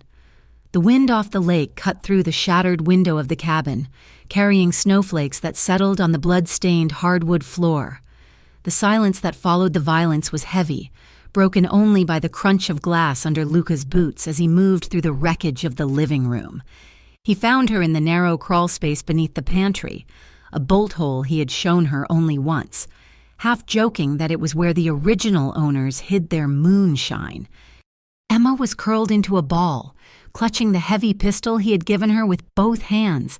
Her knuckles were white, her eyes wide and unseeing in the beam of his flashlight. When he reached for her, she nearly pulled the trigger, her body jerking with a violent start before she recognized his face. "Luca!" she gasped, the weapon clattering to the dirt floor as she scrambled toward him. He pulled her out, dragging her into his arms, burying his face in her neck. She was shaking, a deep, bone-rattling tremor that had nothing to do with the cold. He held her tight, his grip bruising, needing to feel the heat of her skin to confirm that she was not a ghost. She was alive. She was here. But as he held her, he looked over her shoulder at the ruin of the cabin, the blood on the floor that belonged to one of the attackers she had managed to wing before retreating, and he knew that safety was an illusion he could no longer afford. They moved to the kitchen, the only room with windows still intact. Luca boarded up the broken pane in the living room with spare timber, his movements mechanical, while Emma sat at the table, staring at her hands. "It is my fault," she whispered. The words were quiet, but they hit Luca harder than a bullet. He stopped hammering and turned to look at her. "No," he said firmly. "It is," Emma insisted, her voice rising, cracking with the weight of her guilt. "Matteo is dead because of me. Nico is in a chair being tortured because of me. Marco betrayed you because I am here. I am the cancer, Luca. I am the weight around your neck that is going to drag you and everyone you love into a grave." Luca crossed the room and crouched in front of her, taking her cold hands in his. "You are not a weight," he said, his voice rough with exhaustion. "You are the only thing in this life that is real. Marco betrayed me because he is a coward. Victor took Nico because he is a monster. None of this is on you." But Emma pulled her hands away, standing up and pacing the small kitchen. She couldn't accept his absolution. She had seen the blood. She had heard the gunfire. She was an accountant, a creature of logic, and the ledger of her life was currently dripping in red ink. She looked at Luca, at the dark circles under his eyes, the tension in his shoulders, and she knew that he would keep fighting until he was dead. He would burn the whole world down for her, and he would die doing it. "I need to wash my face," she said abruptly, unable to look at him. She retreated to the small bathroom, locking the door with a trembling hand. She turned on the tap, letting the water run to mask the sound of her breathing. She looked at herself in the mirror. She looked like a stranger. The woman staring back was hollowed out by fear. But beneath the fear, there was a steely resolve that hadn't been there a week ago. She reached into her pocket and pulled out a small, disposable burner phone. It was not one of Luca's. She had taken it from the jacket of the attacker she had shot, fishing it from his pocket before she hid in the crawl space. Her fingers hovered over the keypad. She knew what this was. In Luca's world, this was treason. It was a betrayal of the highest order. But she wasn't part of his world. She was a woman trying to save the man she loved from a war he couldn't win alone. She dialed a number she had memorized 3 years ago. During a fraud case she had consulted on, it rang twice. "Agent Mendez," a crisp, professional voice answered. "Rachel, it is Emma Cole," she said, her voice barely a whisper. "Do not hang up, and do not trace this yet." There was a pause, followed by the sound of a chair shifting. "Emma," Mendez said, her tone shifting from professional to urgent. "You've been missing for 9 days. You are listed as a kidnapping victim. Where are you?" "I am safe for the moment," Emma said, "but I do not have much time." "I have something you want, Rachel. I have the keys to the kingdom." "What are you talking about?" "I have Victor Dragic's entire financial network," Emma said. "Every shell company, every offshore account, the Cayman ledgers, the payoffs to city officials. I have mapped it all.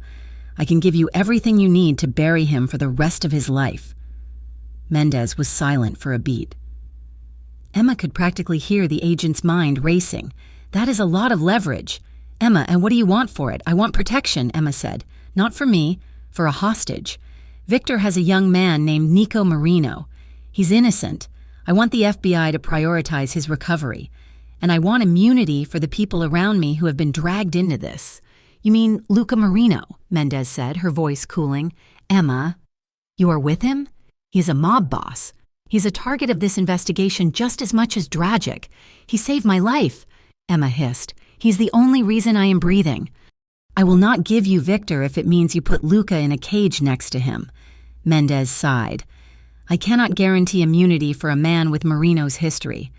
"Emma, you know that. I can't promise he walks away clean."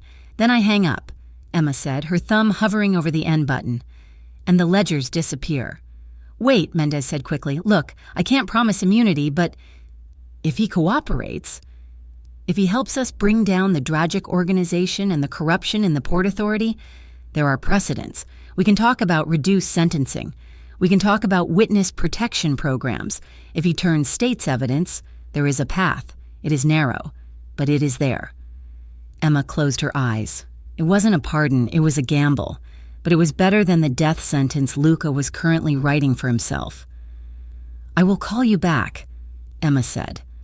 She hung up and shoved the phone deep into the pocket of her jeans. She splashed cold water on her face, trying to wash away the feeling of betrayal that clung to her skin like oil. When she unlocked the door and stepped back into the kitchen, she expected to see Luca still boarding up the window. He wasn't. He was standing by the kitchen island, his back to her. His posture was rigid, every muscle in his back coiled tight. In his hand, he held the burner phone. Emma's heart stopped. She must have dropped it, or he had seen the signal spike on his own equipment. He turned around slowly. His face was a mask of cold, devastating fury. "Who is Rachel?" he asked. The name hung in the air between them, sharp and dangerous. Emma took a breath, refusing to back down. "She is an FBI agent." Luca laughed, a short, humorless sound that chilled her blood. "An FBI agent, while my brother is being tortured in a basement, while my friend's blood is still wet on the floor of my car. You are making deals with the feds? I am trying to save you." Emma shouted, stepping toward him. "You went behind my back!" Luca roared, slamming his hand down on the counter. The sound echoed through the broken cabin like a gunshot. "You betrayed me. Emma, I trusted you. I brought you into my house. I showed you my life. And the first chance you get, you sell me out to the people who want to lock me away? I didn't sell you out," Emma yelled back, her own anger flaring hot to meet his. "I bought you a future. Do you think you can win this? Luca? Really, Victor doesn't care who he kills. He has the numbers, and he has the cruelty. You are going to storm in there to get Nico, and you are going to die. That is the ending you have written for yourself. It is better to die on my feet than live on my knees begging the government for scraps," Luca shouted. "That is the difference between us, Emma. You think safety is the most important thing? I think loyalty is... Loyalty?" Emma laughed incredulously, tears stinging her eyes. "Is that what you call this? Is it loyalty to leave Nico an orphan? Is it loyalty to make me watch you die?" She shoved him. It was a frustration-fueled push against his chest, futile against his size. But she put everything she had into it. "You are an idiot, Luca Marino. You are so obsessed with your pride and your war that you can't see I am trying to keep you alive." She shoved him again. "I am not trying to put you in a cage. I am trying to make sure you are still on this earth to hate me for it." Luca caught her wrists mid-shove. His grip was firm, halting her assault, but he didn't push her away. He held her there, their faces inches apart, both of them breathing hard, the air between them crackling with the electricity of a storm about to break. He looked down at her, his gray eyes blazing with a mixture of rage and something else, something desperate and terrified. "I am not angry because of the feds," he said, his voice dropping to a raw, jagged whisper. "I'm angry because you don't understand." "Understand what?" Emma breathed, unable to look away. "I am angry because losing you is the one thing I do not know how to survive," Luca confessed. The words stripped the air from the room. The anger drained out of Emma, replaced by a surge of emotion so powerful it made her knees weak. She saw it then, the terror behind his rage. He wasn't afraid of prison. He wasn't afraid of death. He was afraid of a world where she didn't exist. "Luca," she whispered. He didn't let her finish. He pulled her wrists toward him, jerking her body against his, and crashed his mouth down onto hers. It wasn't a gentle kiss. It was a collision of two people who had been standing on the edge of a cliff for too long. It was desperate, messy, and overwhelmed with everything they hadn't said. Emma made a soft sound in her throat and melted against him, her hands freeing themselves from his grip to tangle in his hair, pulling him closer. Luca groaned, his arms wrapping around her waist, lifting her slightly off the floor to press her against the solid reassurance of his body. He kissed her like he was trying to memorize the taste of her breath, his lips moving over hers with a starving intensity. All the fear, all the violence, all the exhaustion of the last week poured into that embrace. Emma pressed herself into him, needing to feel the hard wall of his chest, the steady thud of his heart. She needed to know that he was real, that he was here, that he was hers.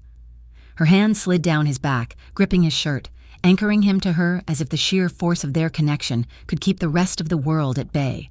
The argument, the betrayal, the FBI, it all dissolved. There was only the heat of his skin, the roughness of his stubble against her face, and the desperate, clinging need to be close to him. They kissed until their lungs burned, until the boundaries between them blurred, clinging to each other like two drowning sailors finding the only piece of driftwood in a dark ocean. Later, the storm outside had quieted to a soft, mournful wind. They lay together on the rug in front of the fireplace, where Luca had managed to get a small fire crackling again. The room was dim, lit only by the orange glow of the embers.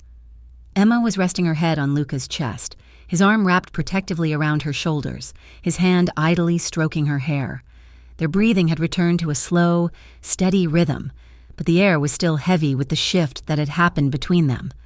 "I am terrified," Emma whispered into the silence. Luca's hand paused in her hair, then resumed its soothing motion. "Of Victor?" "No," she said. "Of this. of loving a man who lives by violence. She pushed herself up slightly, resting her chin on his chest so she could look at him. Every time you walk out the door, I don't know if you're coming back. I don't know how to live like that, Luca.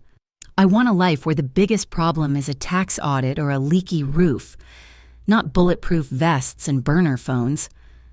Luca looked up at the ceiling, the firelight casting shadows across the sharp planes of his face. He looked younger in the dim light, less like a kingpin and more like a man who was simply tired. I know, he said softly. I never wanted you to be part of this. He looked down at her, his eyes serious. War is the only language men like Victor understand. Emma, if I ask him for peace, he hears weakness. If I offer him a deal, he sees an opportunity to cut my throat. Violence is the only currency that buys safety in my world. He reached up and brushed his thumb over her cheekbone, a gesture of infinite tenderness.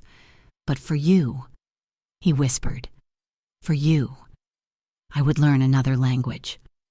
I would learn another way. If I could. If there was a path that didn't end in blood, I would take it. Emma covered his hand with hers, pressing it to her cheek.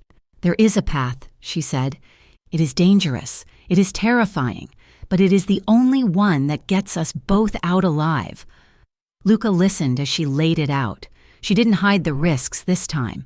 She told him exactly what Mendez had said. She told him about the possibility of prison time, the possibility of witness protection, and then she told him her idea for the endgame. We merge the approaches. She said, we use your muscle and my brain. We use the FBI in the street. Luca sat up, pulling her with him. He listened intently, his strategic mind taking over, dissecting the angles. You want to walk back to him? He said, his voice flat. You want to surrender. It is the only way to get close enough, Emma argued. If you storm the place, he kills Nico and escapes. But if I walk in, if I bring him the keys to his money, he will pause. He will want to gloat. He will want to make sure the accounts are unlocked. That buys us time. And you will be wearing a wire, Luca said, hating the words as he spoke them. A wire and a tracker. Emma said, the FBI will be listening. Your tech team will be tracking. You set the perimeter. When I give the signal, when I confirm Nico is alive, you hit him. You hit him with everything you have, and the feds will be right behind you to pick up the pieces. It is a Trojan horse, Luca muttered. It is a trap, Emma corrected. For him. They spent the next hour refining the details. It was a terrifying plan. It relied on split-second timing and the unstable variable of Victor's ego. But it was the only play they had left. As the first gray light of dawn began to seep through the boarded-up windows, Luca stood up and went to his bag. He came back with a small velvet box. He opened it. Inside was a thin silver chain with a small, nondescript pendant, a simple geometric shape that looked like modern jewelry. It is not just a necklace, he said, taking it out. My specialist built it for high-value asset tracking. It has a range of 2 miles. It pulses a signal every 10 seconds. He moved behind her. Emma lifted her hair, exposing the nape of her neck. Luca's fingers brushed her skin. Cool and light, he fastened the clasp. His hands lingered on her shoulders, his thumbs tracing the line of her neck. He bent down, pressing a kiss to the soft skin just behind her ear. Sending you back to him. Luca whispered against her skin, his voice thick with emotion. It is the worst decision I have ever had to make. Every instinct I have is screaming at me to lock you in a tower and never let you out. Emma turned in his arms, facing him. She reached up and held his face, her thumbs brushing under his eyes. We are doing this to end it, she said. We are doing this for Nico and for the man you want to be. Luca rested his forehead against hers. He closed his eyes, breathing her in one last time before the war started again. If anything happens to you, he promised, a low vow that vibrated in the quiet room. There will be no deal, no FBI, no prison. I will kill everyone. I will burn the city to ash. Nothing will happen, Emma said, trying to believe it herself. Because you will be coming for me. Luca pulled back, looking at the silver charm resting against her throat. It looked fragile. Yes, he said. I will be coming. He took her hand, interlacing their fingers. Let's go start a war. Emma. The Port Haven fish market was a chaotic symphony of shouting vendors, struggling engines, and the pungent scent of salt and ice. It was the perfect stage for a disappearance. Emma stood near a stall selling crushed ice, her chest heaving, facing Dante. To the dozens of shoppers pushing past them, it looked like a lover's quarrel or a domestic dispute spilling out into the street. "I am not going back to the cabin," Emma shouted, her voice shrill enough to turn heads. "I am done with him. I am done with all of this." Dante played his part, grabbing her arm, though his grip was careful not to bruise. "You do not have a choice." "Emma," he growled, loud enough for the observers. "The boss said you stay." "I hate him," Emma screamed, stomping on Dante's foot harder than she intended and twisting out of his grip. She turned and ran. She shoved past a tourist taking photos of lobsters, knocked over a stack of empty crates, and sprinted toward the loading zones where the delivery trucks idled. Her heart was hammering against her ribs. A frantic bird trapped in a cage. This was the script. This was the plan. But as she broke into the open alleyway, the terror that flooded her veins was entirely real. A black van screeched around the corner, cutting off her path. The side door slid open with a heavy mechanical rasp. 2 men jumped out. She didn't have to pretend to stumble. Her legs gave out from pure adrenaline. "Got her!" one of the men shouted. Rough hands grabbed her arms. She kicked and screamed, letting the world see her fear, before they threw her into the dark interior of the van. A hood was shoved over her head. The door slammed shut, sealing her in darkness. And the only thing she had to hold on to was the cold silver charm resting against the hollow of her throat. The drive took 40 minutes. When the van finally stopped and the hood was ripped off, Emma blinked against the dim, hazy light. She was in a cathedral of rust. It was an old industrial church, built a century ago for the factory workers who had once lived in the district. Now, the stained glass was caked in grime, the pews were rotting wood, and the altar was a slab of concrete stained with oil. The air tasted of metal and stagnation. Victor Dragic stood near the altar, wearing a pristine beige coat that looked obscene against the decay. "Welcome back, Miss Cole," he said, his voice echoing in the vast, empty space. He gestured to his men. They dragged her forward, and this time, there was no basement pipe. There was a vertical steel support beam rising from the floor to the vaulted ceiling. "Chain her," Victor ordered. "Hi." The men forced her arms up. The cold bite of steel cuffs snapped around her wrists, securing them to a bracket on the beam well above her head. She could stand, but she couldn't lower her arms. Her feet were flat on the floor, but the position left her exposed, stretched out like a sacrifice. Victor circled her, the sound of his dress shoes clicking on the concrete. "You caused me a lot of trouble." "Emma," he said softly, "my accounts are frozen. My shipments are burning. You did that. An accountant." He stopped in front of her, grabbing her chin and forcing her to look at him. "Where is he?" Victor demanded.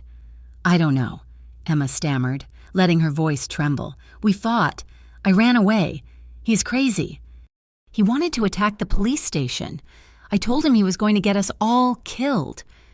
She was lying, feeding him the narrative of a fractured empire, hoping to buy time, hoping that the tiny microphone taped beneath her bra was catching every syllable. Outside, a mile away on a rooftop overlooking the industrial park, Luca Marino pressed the earpiece deeper into his ear.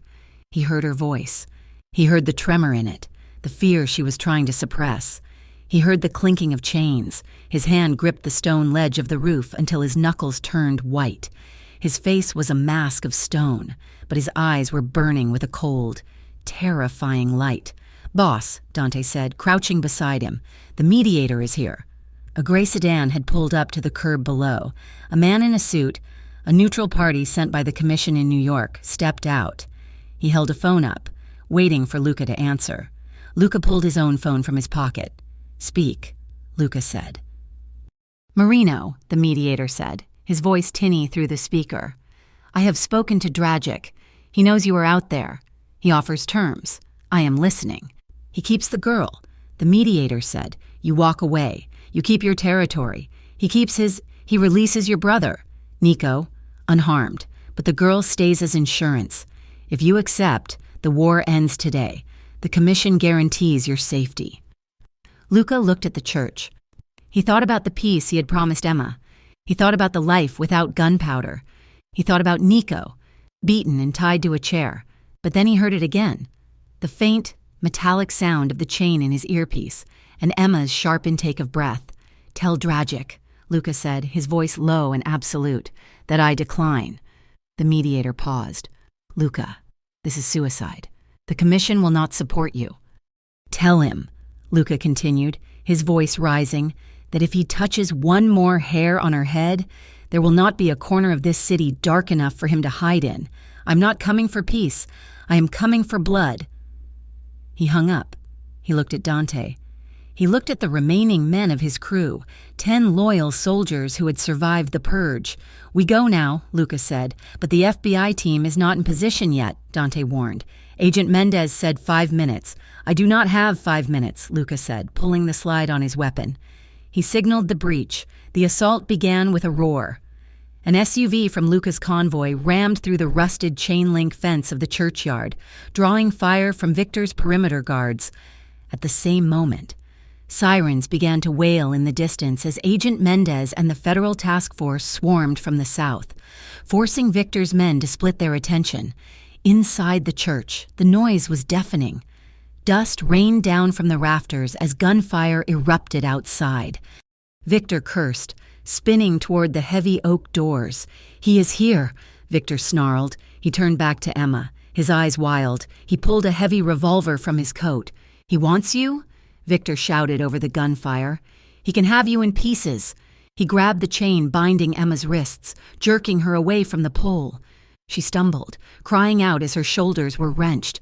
Victor dragged her toward the center of the nave, using her body as a shield against the main doors. The doors exploded inward. The wood splintered under the force of a breaching charge. Luca surged into the church, moving through the smoke like a wraith. He fired 2 shots, dropping a guard who was taking cover behind a pew. "Victor!" Luca roared. Stepping into the open aisle, Victor laughed, pressing the barrel of his gun against Emma's temple. She squeezed her eyes shut, tears leaking out, her breath hitching in tight, terrified gasps. "Drop it! Marino!" Victor shouted, "or I paint the altar with her!" Luca froze. He held his weapon steady, but he couldn't take the shot. Victor was too well covered behind Emma's small frame. Suddenly, a shadow moved in the periphery. It was Marco. Luca's cousin had been hiding near the sacristy, watching the scene unfold. He looked at Luca, standing there ready to die for a woman. He looked at Emma, terrified and bound, and he looked at Victor, the man who had bought his loyalty with lies. Marco had betrayed his blood. He had killed Matteo. He was a dead man anyway. Marco stepped out from the shadows. "Victor!" Marco shouted. Victor turned his head just for a fraction of a second, distracted by his own ally. Marco lunged. He didn't have a gun, he just threw his body at Victor's arm. Victor pulled the trigger. The gun went off with a deafening boom. Emma screamed, flinching away, expecting the end, but she didn't fall. Marco fell. The bullet meant for Emma's head took Marco in the chest. He collapsed at her feet, blood blooming across his shirt, his eyes finding Luca's one last time before glossing over. The distraction was all Luca needed. He charged. Victor shoved Emma aside, sending her crashing into the stone pillar, and raised his gun toward Luca. Luca didn't stop. He tackled Victor, slamming him into the altar. The revolver skittered across the floor. It became a brawl. No technique, no grace. Just 2 men who hated each other, trying to destroy the other with fists and rage. They crashed through a row of pews, wood splintering around them. Victor was larger, stronger, and he landed a heavy blow to Luca's jaw that sent him reeling. Luca spat blood and came back, driving a fist into Victor's gut. Emma struggled against the chains. She was pinned to the pillar, watching the man she loved getting beaten to death. She pulled at her restraints, screaming in frustration. "Luca!" she cried out. Victor pulled a knife from a sheath at his ankle. He lunged, driving the blade toward Luca's ribs. Luca caught his wrist, but the tip of the knife sliced into his side, finding flesh. Luca grunted, his knees buckling. Victor bore down on him, the knife inching closer to Luca's heart. Emma looked up. The bracket holding her chain to the pillar was old, rusted. She'd been pulling on it for 10 minutes. She screamed, a primal sound of effort, and threw her entire body weight forward. She braced her feet against the stone and pulled, with a screech of tearing metal. The rusted bolt sheared off. Emma stumbled forward, her hands still bound together by the chain, but free from the post. She held the 3 feet of heavy steel chain between her hands. She didn't hesitate. She swung it. The heavy steel struck Victor across the back of the head with a sickening crack. Victor shouted, stunned, his grip on the knife loosening. He stumbled sideways, dazed by the blow. Luca saw the opening. He grabbed Victor's knife arm, twisted it until the bone snapped, and drove a knee into Victor's face. Victor collapsed backward, landing hard on the debris-strewn floor. Luca stood over him, heaving for breath, blood soaking the side of his shirt. He raised his gun, aiming it squarely at Victor's forehead. "Do it," Victor spat, grinning through a mouthful of blood. "Be what you are. Marino, FBI. Drop the weapon," the voice boomed from the doorway. Agent Mendez and a dozen tactical officers flooded the room, rifles raised, red laser dots dancing across Luca's chest. Luca looked at Victor, then he looked at Emma. She was standing amidst the ruin, her clothes torn, her wrists still bound, clutching the chain that had saved him. Her eyes were pleading. If he pulled the trigger, there was no deal, there was no future. Luca slowly lowered the gun. He kicked it away. "He is yours," Luca said to the agents. 2 officers swarmed Victor, zip-tying his hands. Others moved to secure the perimeter. Luca didn't look at them. He stumbled toward Emma. His legs gave out, and he dropped to one knee, clutching his bleeding side. "Luca!" Emma dropped the chain and fell to her knees beside him. She reached out, her bound hands cupping his face. His skin was clammy, streaked with sweat and grime. "You idiot," she sobbed, tears cutting tracks through the dust on her cheeks. "You stubborn, beautiful idiot, I told you," Luca rasped, leaning into her touch as a medic rushed over. "I told you I would come." "If you die now," Emma whispered fiercely, pressing her forehead to his, "every choice you made, it means nothing. You have to live. You have to live to be bored with me." Luca managed a weak, bloody smile. "You were worth it," he muttered, his eyes struggling to stay open. "Every bullet, every burned bridge. You were worth it." The medics pulled them apart as they loaded Luca onto a stretcher, and another officer began cutting the cuffs from Emma's wrists. She watched him go. She saw the FBI agents collecting the recording device from her. She saw Victor being dragged away in irons. The war was over. The silence that followed was louder than the gunfire. 3 days later, Emma sat in a sterile conference room at the federal courthouse. Across from her sat the assistant U.S., attorney and agent Mendez. On the table lay the files, the hard drives, the ledgers. "We have Victor," the attorney said, "but we need the testimony to make it stick. And we need to talk about Mr. Marino." Emma straightened her spine. She looked at them with the same fierce intelligence that had dismantled Victor's empire. "I will give you everything on Dragic," she said, her voice steady. "I will walk you through every shell company. I will testify to the kidnapping, the torture, the corruption." "And Marino?" Mendez asked. Emma looked Mendez in the eye. "Luca Marino saved the life of a federal witness. He dismantled a major crime syndicate. He surrendered without firing on officers. You have his cooperation. You have his network." She placed her hand on the stack of files. "He goes to a low-security facility, 5 years, eligible for parole in 3, and when he gets out, he is out. No tails, no harassment." The attorney frowned. "That is a very light sentence for a mob boss. Miss Cole?" Emma leaned forward. "Then you can figure out Victor's encryption algorithms on your own. Because without me, those files are just noise." The attorney looked at Mendez. Mendez nodded slightly. Emma sat back. She was done running. She was done hiding. She was negotiating for a life. 2 years later, the visiting room of the Federal Correctional Facility was painted a soothing, sterile blue. It smelled of floor wax and stale coffee. Emma sat at table 4. She wore a simple wool coat and a scarf. Her hair was loose, no longer pulled back in the severe bun of an accountant or the messy knot of a fugitive. The door on the far side opened. Luca walked in. He wore a beige jumpsuit. He looked different.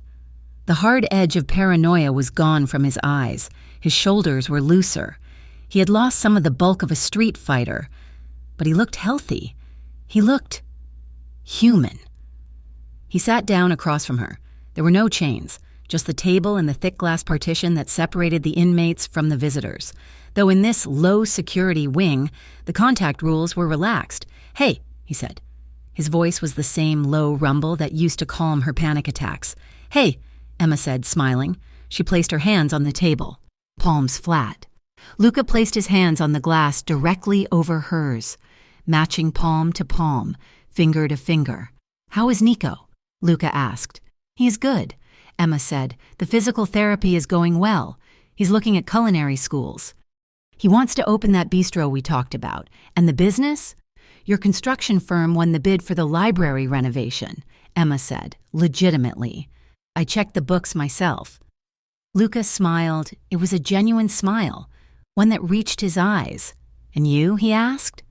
Emma looked down at their hands, separated by inches of glass but connected by everything that mattered. "I started the firm," she said. "Second Chance Accounting. We have 3 clients already, all former inmates trying to start small businesses. It is good work. It is hard, but it is good." Luca nodded. He looked at her with an intensity that hadn't faded in 2 years. 8 months. He said, "The parole board hearing is set." "I know," Emma said. "I have the paperwork right here." She tapped the leather satchel next to her. 8 months, Luca repeated. "I am going to need a job. I heard there is a tough accountant in town who hires ex-cons." Emma laughed, a sound that felt light and free. "She has high standards," she warned. "No guns, no late nights. I think I can manage that," Luca said softly. The guard called time. Luca stood up. He pressed his hand against the glass one last time. "Wait for me," he whispered. "I am not going anywhere." Emma promised. She watched him walk back through the heavy steel door. Emma walked out of the facility into the crisp autumn air. The sky was a brilliant, aching blue. She clutched the stack of legal papers to her chest. She walked toward her car, her boots crunching on the gravel. She paused and looked back at the gray concrete walls. It wasn't a castle. It wasn't a hideout. It was just a building. And inside was a man who had chosen to lose everything so he could keep her. Emma turned back to the road. Her lips curved into a soft, determined smile. The future was uncertain. It wouldn't be easy. It wouldn't be glamorous. There were scars that would never fully fade, but it was theirs. Born from war, shaped by love, and fought for every single day. And that was enough. Thank you so much for listening to Mafia Boss Found Her Chained in the Basement of His Enemy and Chose War over Peace. For her. I hope you enjoyed this journey of danger, redemption, and love. If this story moved you, please let me know in the comments below. I'd love to hear where you are listening from. Whether you're in New York, London, or anywhere else in the world, drop your flag or city in the comments. Don't forget to subscribe to Mafia Romance Stories so you never miss an episode. Please share your thoughts on Luca and Emma's ending. Did they make the right choices? I read every comment and can't wait to hear from you. Stay safe, and see you in the next story.